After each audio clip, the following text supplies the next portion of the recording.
Today, I want to talk to you about something that affects each and every one of us, how we handle mistakes and failures in our lives.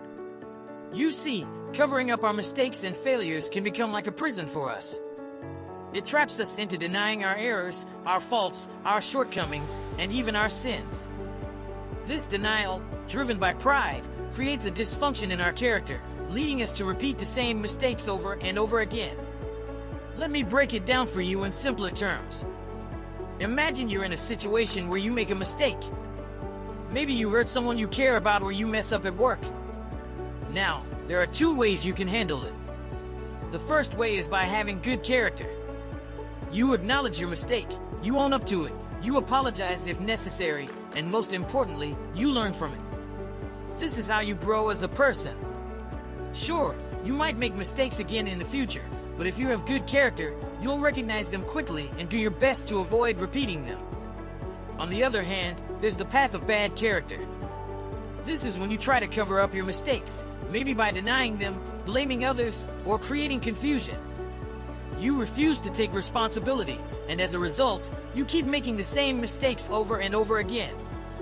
Now, why do we do this? Why do we find it so hard to admit when we're wrong? Well, it often comes down to pride.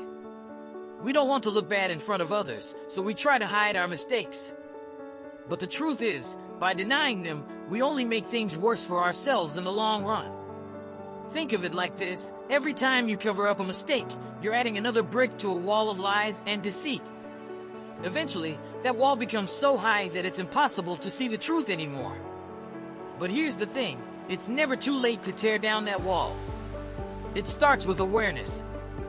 We need to recognize when we're falling into the trap of bad character and make a conscious effort to change course. So, how do we do that? Well, first, we need to build empathy. We need to understand how our actions affect others and how their pain should guide us to do better. Second, we need to swallow our pride and admit when we're wrong. It's not easy, but it's necessary for growth. Third, we need to forgive ourselves. We're all human, and we're bound to make mistakes. But holding on to guilt and shame only holds us back from becoming the best versions of ourselves.